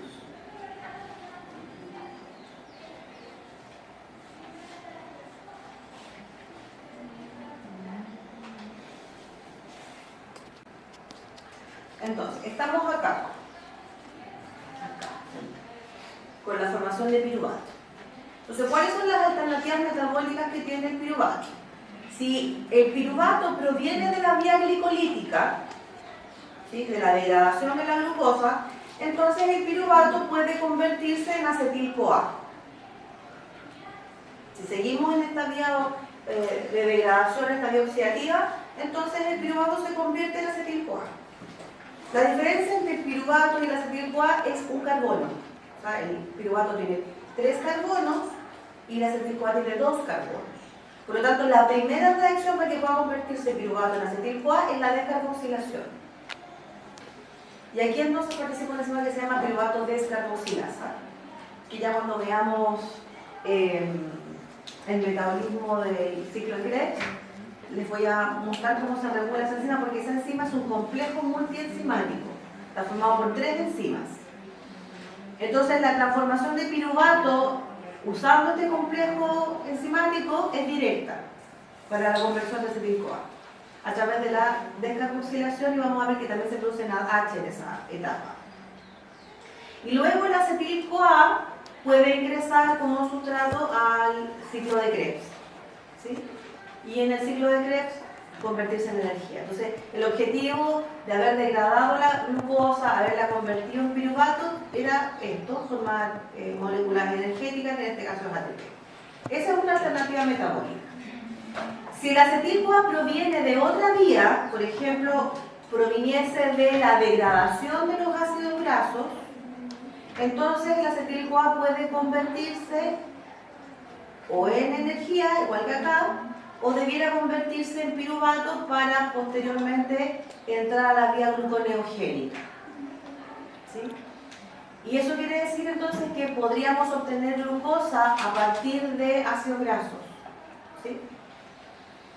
En general, la vía gluconeogénica toma intermediarios del ciclo de Krebs para formar glucosa. Entonces, por eso es que vemos acá que está participando de manera importante en el inicio de la vía gluconeogénica el oxalacetato. ¿Sí? El oxalacetato es el primer sustrato junto con el acetil-CoA de la vía gluconeogénica, perdón, del ciclo de Krebs para formar citrato. Entonces, si tenemos oxalacetato, el oxalacetato se puede convertir en fosforopiruvato y entrar en la vía gluconeogénica. El piruvato también puede provenir de los aminoácidos directamente, ¿sí?, a través de reacciones de transaminación. Y algunos intermediarios del ciclo de Krebs también tienen origen a partir de los aminoácidos. Por eso es que se habla de que el ciclo de Krebs es el ciclo del metabolismo central, porque a él llegan muchos intermediarios y salen otros intermediarios que son importantes en el metabolismo de las 3 grandes moléculas que se utilizan en nuestras células: los azúcares, los lípidos y las proteínas.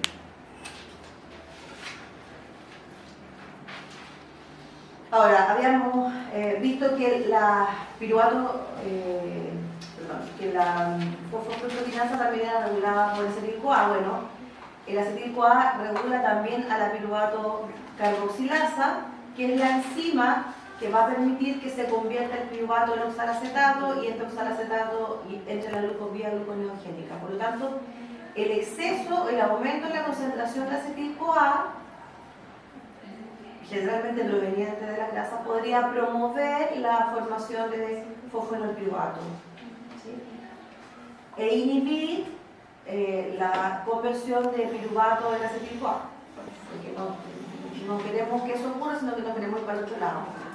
De esa forma la vía gluconeogénica se puede activar. Yo ya les voy a hablar de la vía gluconeogénica y sus reacciones, que en el fondo son muy similares a las de la vía glicolítica, excepto por las tres reacciones que son de característica irreversible, que usan vías alternativas para poder ser eficientes. La otra alternativa que tiene el piruvato es entrar en reacciones de fermentación. En el caso nuestro, en el caso de los animales, podemos solamente tener reacciones que se llaman de fermentación láctica, ¿sí? En donde en condiciones anaerobias se forma lactato, ¿sí? En cambio, bacterias y levaduras, las levaduras son eucariontes, podrían formar etanol en lo que se llama la fermentación alcohólica. Pero también existe la fermentación acética, ¿sí? Que lo hacen algunas bacterias que, por ejemplo, forman ácido acético, otros forman propionato, ¿sí? Hay otras fermentaciones que también pueden ocurrir a partir de piruvato o derivados de piruvato. Nosotros vamos a enfocarnos solo en estas tres, ¿sí? La conversión del piruvato en acetil-CoA, o el lactato o el etanol. En el caso del lactato, principalmente ocurre en el tejido muscular, en condiciones libres de oxígeno, digamos, sin utilización de oxígeno, en donde el piruvato se convierte en ácido láctico. ¿Sí? Esto es piruvato, está el carbono, el cetoácido, un ceto y un ácido. Esto es piruvato y por acción de la lactato deshidrogenasa y en presencia de NADH, este grupo ceto se reduce a un grupo alcohol. Y por lo tanto se forma ácido láctico. ¿Sí? Eso significa entonces que el NADH que habíamos formado en la vía de la deshidrogenasa, ¿sí? Lo estamos ocupando en la formación de ácido láctico. Entonces, en ausencia de oxígeno, el piruvato se puede convertir en ácido láctico ocupando NADH. La enzima lactato deshidrogenasa, que es una enzima tetramérica, tiene 4 subunidades, es heterotetramérica, tiene distintos tipos de subunidades. Hay una subunidad que se llama H, que corresponde, la H es por corazón en inglés, y la M, la subunidad M, corresponde a músculo. Pero de esas, como tiene 4 subunidades, puede ser 4 subunidades iguales. Por ejemplo, puede ser que las 4 sean H o las 4 sean M. Y por lo tanto existen 1, 2, 3, 4, 5 isoenzimas para lactato deshidrogenasa, en donde principalmente la H4 se encuentra en el corazón y la M4 en tejido muscular, esquelético. ¿Y qué hace la diferencia entre un tipo de isoenzima y la otra? Su KM. Entonces, la isoenzima H4 tiene una KM menor. ¿Qué significa que tengo una KM menor?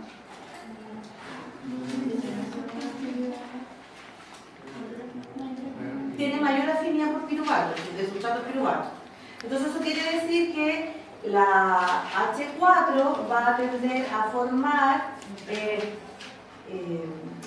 lactato, ¿sí? Con mayor afinidad. Pero es inhibida por piruvato.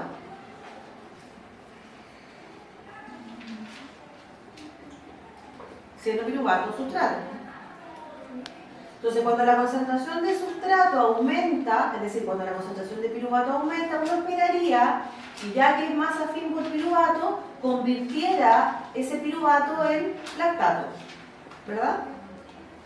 Pero, si la concentración de piruvato aumenta, el piruvato es capaz de inhibir a la enzima que lo convierte en lactato. ¿Qué produce el lactato? ¿Qué produce el láctico en músculo? Fatiga. Fatiga muscular, ¿cierto? Entonces, si yo les digo que H4 es la isoforma preferente del corazón, ¿sería lógico que se formara mucho lactato en el corazón? No. Por eso es que piruvato inhibe a la enzima lactato deshidrogenasa del tejido cardíaco. En cambio, la M4 tiene una KM que es mayor. Por lo tanto, la afinidad por lactato, ¿cómo es? Menor. Pero no es inhibida por piruvato. Quiere decir que cuando la concentración de piruvato aumenta lo suficiente para que pueda ser tomada por esta lactato deshidrogenasa y convertida en lactato, es convertida en lactato. Y como no es inhibida por piruvato, entonces quiere decir que a medida que aumenta la concentración de piruvato se va a ir convirtiendo en lactato y el lactato va a ir aumentando en concentración. Pero el tejido muscular, de musculatura esquelética, está más adaptado para la formación de lactato y por lo tanto, si bien se produce fatiga muscular, se puede eliminar con mayor facilidad que del corazón, donde no puede ocurrir fatiga muscular.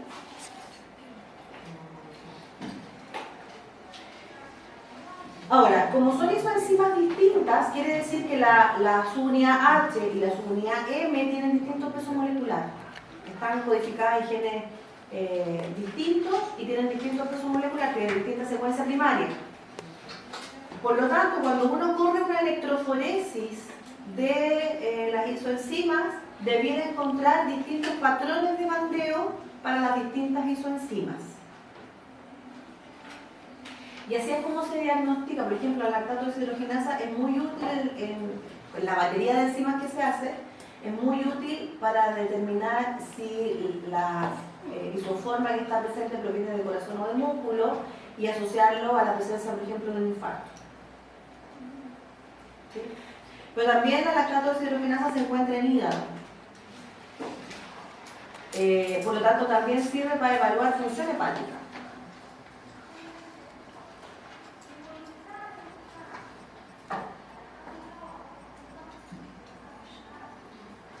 Bueno, esto es lo que ocurre en el fondo. Entonces tomamos tenemos NADH, ¿verdad?, que habíamos producido durante la glicolisis, y ese NADH que se produjo en la glicolisis fue utilizado en la conversión de piruvato a solar. Entonces ya nos quedamos solo con 2 ATP de la vía glicolítica y sin los NADH de la vía glicolítica.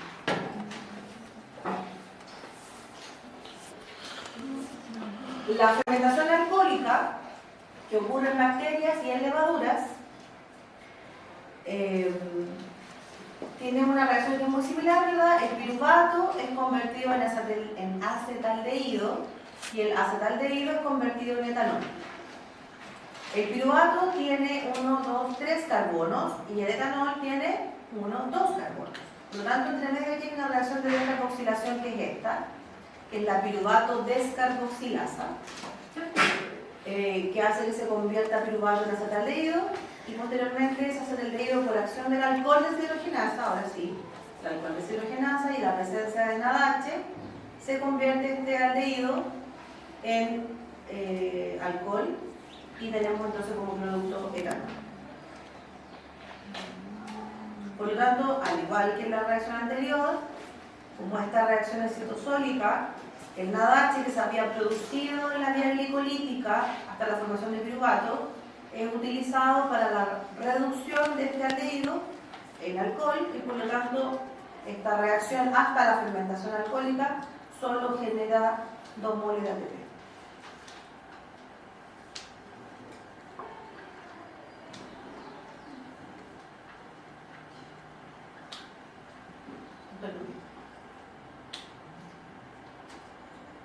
Esto que está acá arriba es glucosa, ¿sí? Entonces desde glucosa hasta lactato, o desde glucosa hasta etanol, con generación de ATP, las 2 reacciones completas tienen un delta G de menos 47 o de menos 56 kilocalorías por mol. Por lo tanto, es altamente factible de que esas 2 reacciones ocurran en esas condiciones.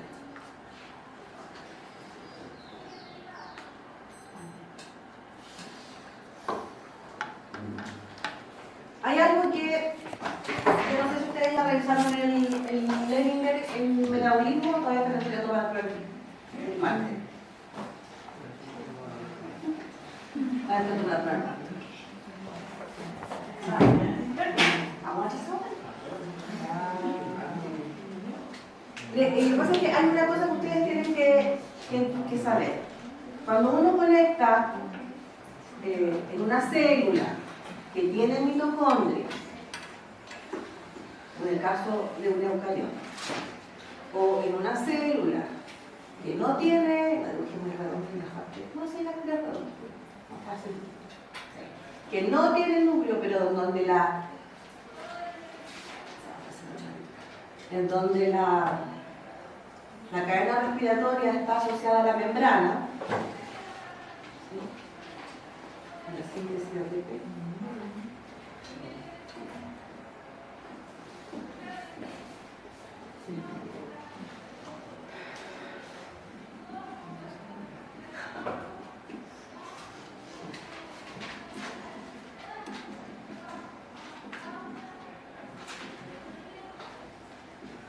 Esta cadena transportadora de electrones y acá está la ATP sintasa. En bacterias y en eucariotas ocurre exactamente lo mismo, solo que acá asocia a la cara interna de la membrana celular y acá a la membrana interna de la mitocondria. ¿Sí? Cuando uno hace eso, tiene que entender que la síntesis de ATP en el caso de la eucariota ocurre dentro de la mitocondria. ¿Sí? Y en la bacteria ocurre en el citoplasma celular. Pero que la cadena transportadora de electrones lo que hace es aceptar electrones de elementos reducidos. ¿Se acuerdan que yo les dije que una forma de almacenar energía en la célula era a través de elementos reducidos? Ya, eso lo dije. Y que los elementos reducidos eran FADH2, NADH, NADPH. ¿Sí?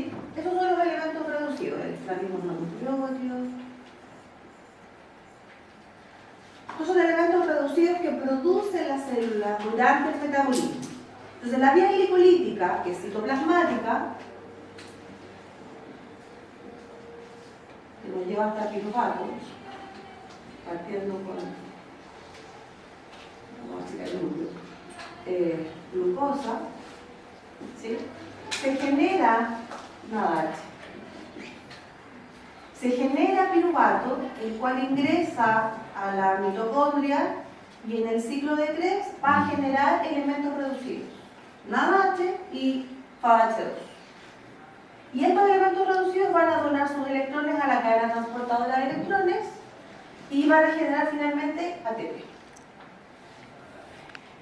Si uno analiza la cadena transportadora de electrones, cosa que vamos a hacer más adelante, sabe que existen distintos complejos, el complejo 1, el complejo 2, el complejo 3, coenzima Q y el complejo 4.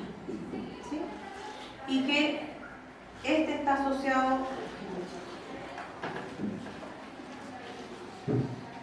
este es el complejo 1, coenzima Q, complejo 2, y el complejo. Se dice, y se ha estudiado de esa forma, cada vez hay más evidencia de eso y evidencia de que en el fondo las vueltas que da la ATP sintasa te explican esto que ocurre.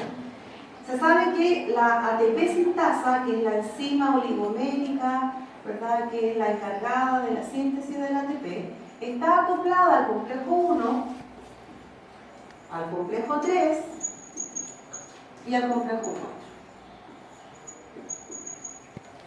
¿Sí? No al complejo 2. Que el complejo 1 recibe los electrones de NADH y que el complejo 2 recibe los electrones de succinilco A, que en el fondo es recibirlos de FADH2. Por eso se dice, si uno hace números redondos, ya sabe 2,5, 2,8, ¿sí? Pero se sabe que entonces cuando NADH entrega sus electrones aquí adentro de la cadena transportadora de electrones, se van a ir a generar ciertos moles de ATP, 3. En cambio, cuando FADH2 entrega sus electrones al complejo 2, se van a generar menos moles de ATP, porque esta no está acoplada a ATP sintasa. Solo están estas dos acopladas, entonces producen 2. Por eso que se dice que FADH produce 2 moles de ATP y que NADH produce 3 moles de ATP. ¿Sí? Entonces, si uno hace el equilibrio energético, cuando la glucosa se transforma totalmente en piruvato, se van a generar 2 moles de ATP en la vía glicolítica y 2 moles de NADH. ¿Sí? Porque la deshidrogenasa que produce la NADH, como está usando los derivados de una triosa, hay 2 triosas, por estos son 2 moles de NADH. Esos 2 moles de NADH van a ir a generar, si pensamos que cada NADH produce 3 ATP, van a generar 6 moles de ATP. 6 moles de ATP más los 2 ATP que se producen en la glicolisis, solo en la vía citoplasmática de la vía glicolítica, o sea, solo desde glucosa a piruvato se generan 8 moles de ATP. Pero si ocupamos el NADH en la fermentación láctica o en la fermentación alcohólica, entonces ahora esos 8 se reducen a 2. Porque el NADH ya no puede producir ATPs en la mitocondria ni en la cadena transportadora de electrones de la glucosa. Entonces solo nos vamos a quedar con los moles de ATP producidos en la degradación de la glucosa. Entonces en realidad la vía glicolítica no es muy energética, que digamos, desde el punto de vista de la generación de moles de ATP. ¿Dónde está la gracia de la vía glicolítica? Es que produce intermediarios metabólicos que son necesarios para la síntesis de otras moléculas y genera piruvato. Ahora, ese piruvato, si tomamos las alternativas metabólicas que tiene el piruvato, ese piruvato se puede convertir en acetil-CoA. Y en esa reacción de transformación de piruvato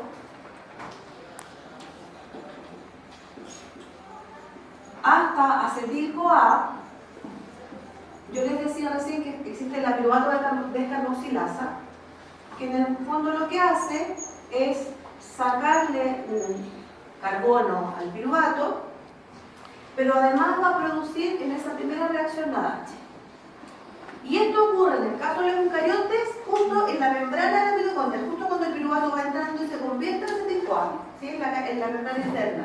Ahí se produce NADH. Por lo tanto, si piruvato se convierte en acetil-CoA y glucosa se había convertido en piruvato, entonces ya tenemos 2 moles de NADH en el citoplasma y 2 moles más de NADH al entrar a la mitocondria, solo por convertirlo en acetil-CoA.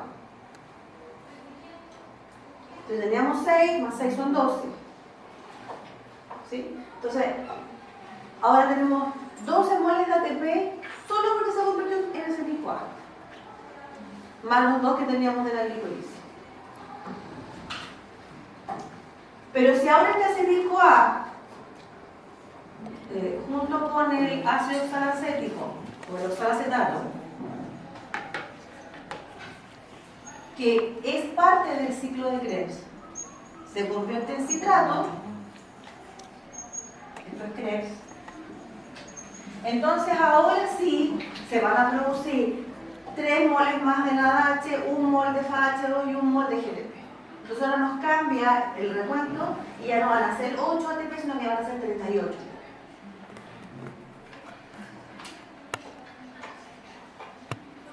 Entonces, ¿cuándo es útil desde el punto de vista energético la degradación de la glucosa? Cuando es aeróbica. Es decir, cuando está comprometido el ciclo de Krebs en la degradación de la glucosa. Cuando estamos en la mitocondria. Si no, no tiene un valor energético importante. Por eso es que la utilización anaeróbica de la glucosa no rinde energía. Pero la utilización aeróbica de la glucosa sí rinde energía.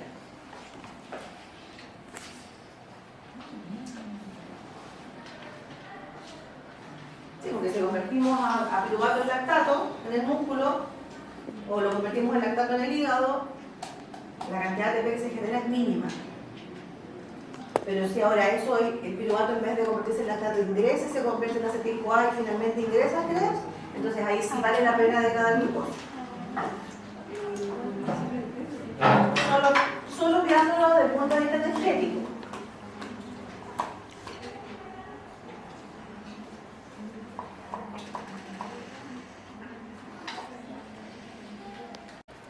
¿Qué pasa con los otros azúcares? Porque claramente lo que comemos no tiene solo glucosa, ¿cierto?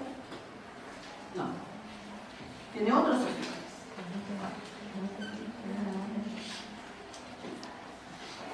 Los otros azúcares que pueden ingresar a la mitocondria, a la vía glicolítica son fructosa, manosa, galactosa. Si ingresa manosa, hay una exoquinasa que fosforila cualquier exosa, incluyendo manosa, y forma manosa 6-fosfato. La manosa 6-fosfato se va a isomerizar por acción de una isomerasa, la fosfomanosa isomerasa, y se va a convertir en fructosa 6-fosfato.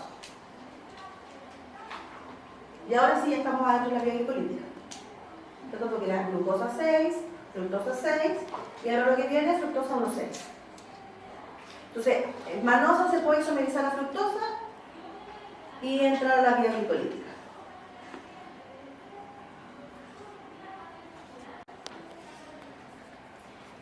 Si ingresa fructosa,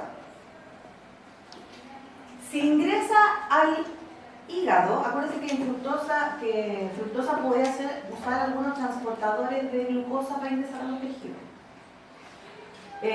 Si fructosa ingresa al hígado, como fructosa, lo primero que va a ocurrir es que se va a fosforilar por acción de la fructoquinasa y se va a convertir en fructosa 1-fosfato, que era lo que yo les hablaba recién, que también se podía escindir, o sea, romper a través de una ruptura aldólica. Si entra a cualquier otro tejido que no sea hígado, entonces esa fructosa se va a convertir por acción de la exoquinasa en fructosa 6-fosfato. Y de nuevo estamos ya en la vía glicolítica.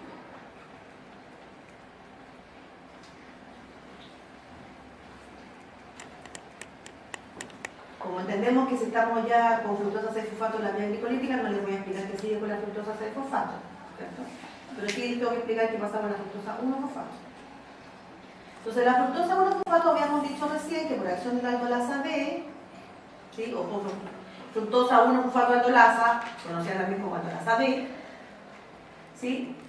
Puede producir la ruptura aldólica de fructosa 1-fosfato y generar dihidroxicetona 3-fosfato y gliceraldehído. El gliceraldehído, por acción de una quinasa, se va a convertir en gliceraldehído 3-fosfato.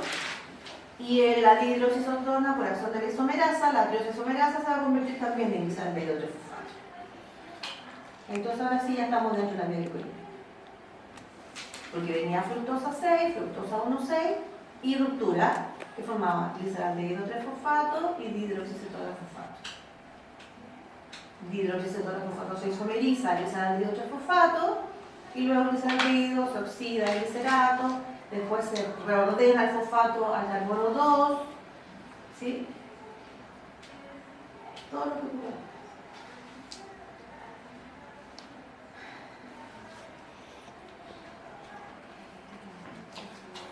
Con galactosa la cosa es bastante más complicada.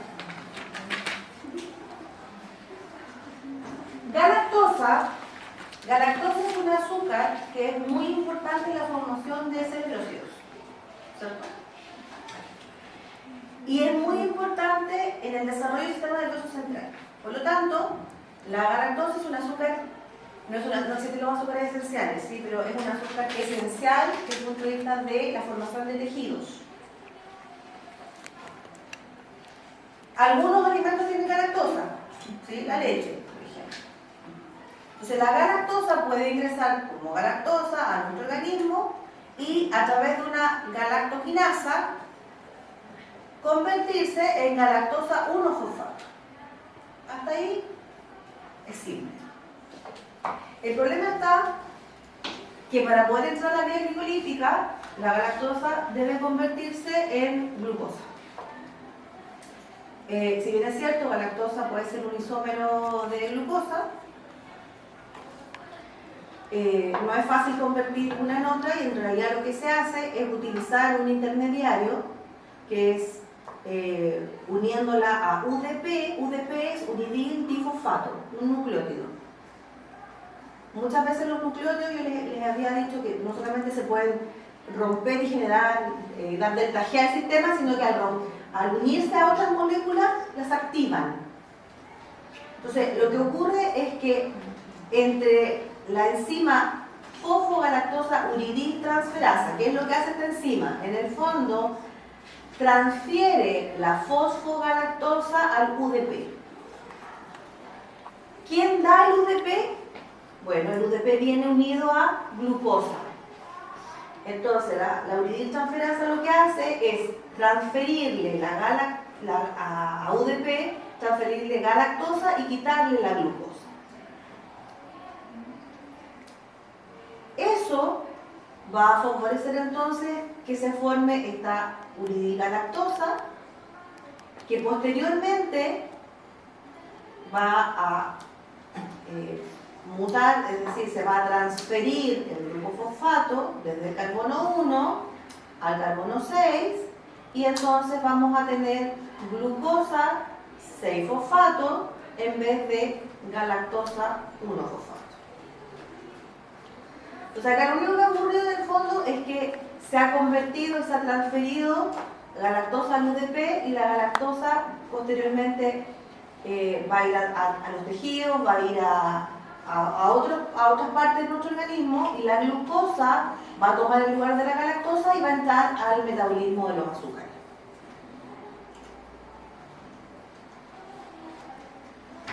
Y ahora sí, aquí partimos desde arriba, glucosa 6-fosfato y esto entra a la vía glicolítica. Entonces, en realidad, lo que ha ocurrido es que esta glucosa es un equivalente de la galactosa.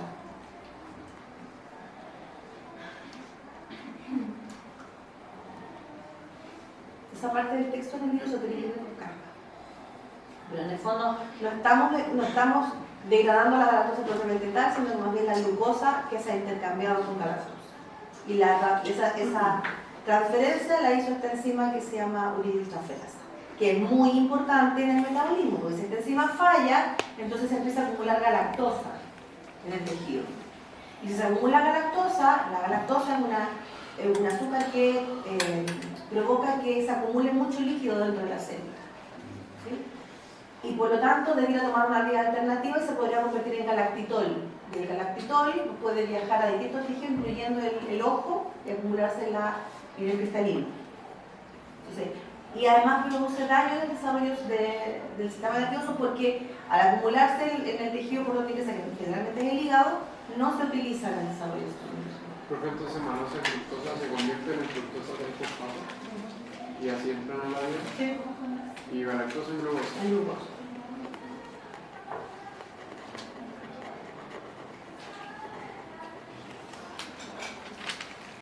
Tenemos un resumen de la vía glicolítica y todo lo que hemos visto. ¿Qué nos falta explicar aquí? Esto ya lo explicamos, ¿verdad? Que es la conversión de piruvato a acetil-CoA, la conversión de piruvato en lactato. Y nos falta, ¿quién más puede aportar al metabolismo de la glucosa? Lo que tenemos almacenado en tejido muscular y en tejido hepático, que es glucógeno. Esta vía chiquitita que está acá se llama glucogenólisis. Lean bien cuando estén puestos los nombres de la prueba, yo pongo nombres, entonces lean lo que está escrito. Glucogenólisis, o sea, la degradación de glucógeno. Esto que se llama acá no tiene nombre en realidad y es simplemente la conversión de piruvato en acetil-CoA, no es una vía metabólica en sí sola. Y esto es fermentación láctica. ¿Sí?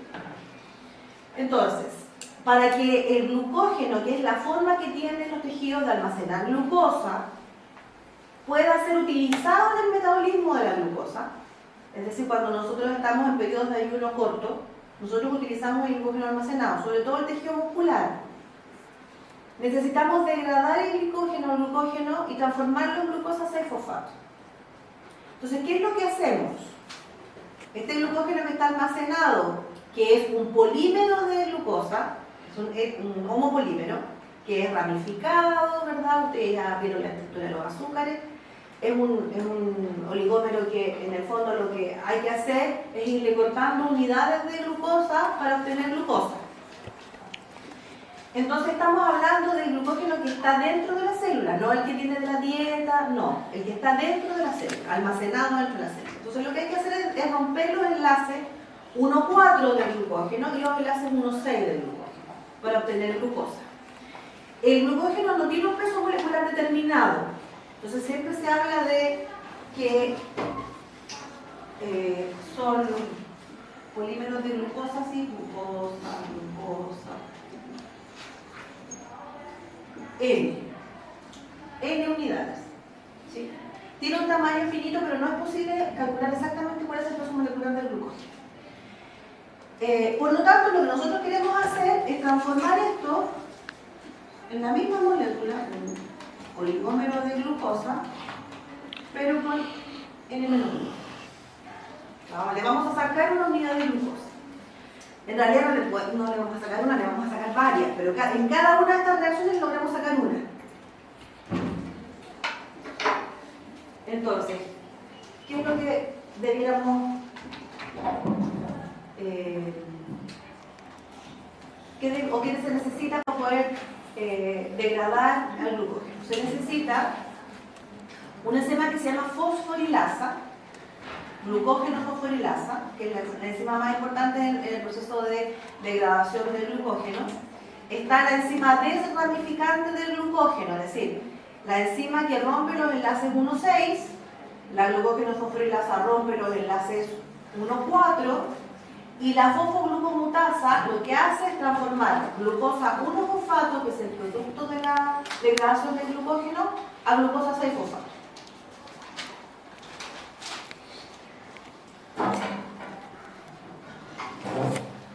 Entonces, la glucógeno fosforilasa lo que hace es tomar este glucógeno con N unidades, glucosa con N unidades, y en presencia de fosforo inorgánico, quitarle una unidad de glucosa, o sea, dejarlo N-1, pero con glucosa 1-fosfato. Por eso es que esta enzima se llama glucógeno fosforilasa y no se llama quinasa. ¿Sí? Porque estamos usando fósforo inorgánico. Es una enzima tetramérica, ¿verdad? Pero la gracia de esta enzima, esta es la enzima, este glucógeno, estos ortofosfatos, o fósforo inorgánico, y la enzima glucógeno fosforilasa. La enzima tiene un grupo cofactor y tiene fosfato dentro del sitio activo. Entonces lo que hace en el fondo es tomar ese fosfato y usarlo para romper el enlace 1,4 y quedarse con un molde o una unidad de glucosa, y esa unidad de glucosa tiene además unido un fosfato. Entonces es usar al fósforo inorgánico para romper ese enlace. Lamentablemente todos los carbonos de interés están justo en las líneas de la pizarra. Porque tenemos un ion positivo de oxígeno, un carbanión acá, y aquí es donde va a ir a atacar el fosfato y se va a unir al carbono 1. Eso hace que formemos glucosa 1-fosfato. Por eso es que cuando uno ve la hidrólisis del glicógeno, siempre aparece como producto de la degradación glucosa 1-fosfato. ¿Sí? Ese es el primer producto generado por la fosforilasa. Y luego la mutasa lo que hace es simplemente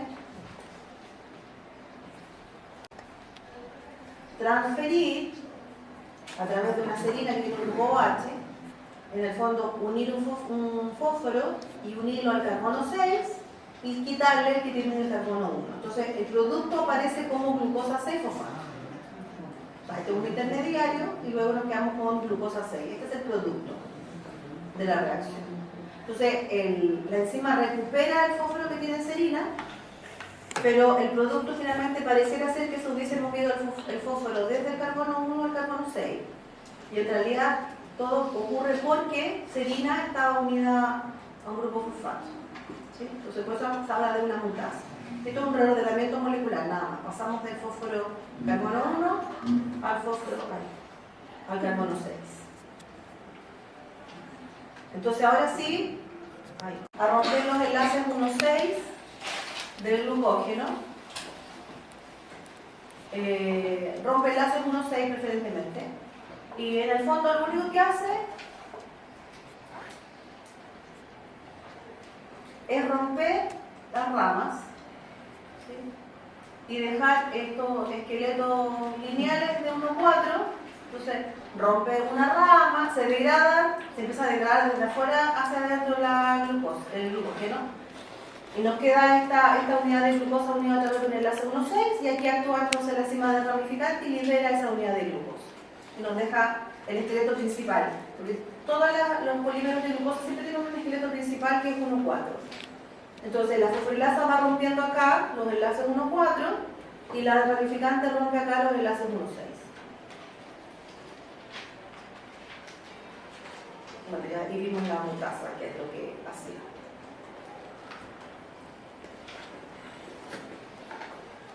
Ya, mañana les explico el esquema.